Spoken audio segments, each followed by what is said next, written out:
Simon, can you just quickly give an overview of what kind of projects you and the team of project leaders that you manage, what kind of projects are you involved with? Where does that fit into GSK's methods? The site is a new product introduction site within the GSK network. The site itself manages the phase 3 clinical material manufacture, but then we'll go on to manufacture the commercial scale product and commercialize that product. So we'll go through product and process validation qualification activities, moving in through to first launch into major markets. So, and very much our activity, as you mentioned, is linked to that new product introduction industrialization. And I've got a team of 5 project managers who will work those project plans and move that through from initial kickoff on site right through to PAI approval and first launch into commercial markets. So is that taking a new drug, in effect, from the sort of quantities that can be made almost at lab scale or semi-technical scale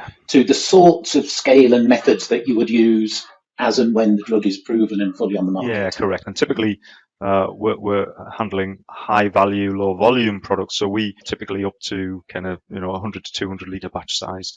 Just over a year ago, you came across this method of critical chain as a student on our master's programme at Birmingham.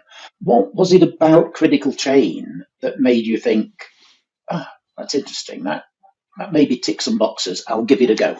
Yeah, actually, because we, over the last 2 or 3 years, have been very successful in delivering NPI. So it wasn't a case of starting from a point of failure. We've started from a point of successful delivery of a number of NPIs over several years, but we'd started to see that delivery was becoming more difficult, and we were finding it harder, if you like, to deliver the NPIs to the timelines that we were expected to deliver them to.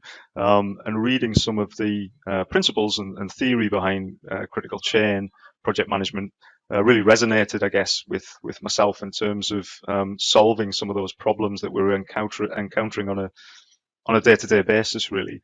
And it seemed like a way to both simplify the process, but make the process of project delivery more visible and more collaborative in terms of the ways of working, and seemed to, certainly at a theoretical level, solve a lot of the problems that we were seeing on a day-to-day basis at a practical level on site. So really at that point then thought, look, this is something probably to look into a bit more and see if it offers some real practical opportunities to improve our project delivery processes at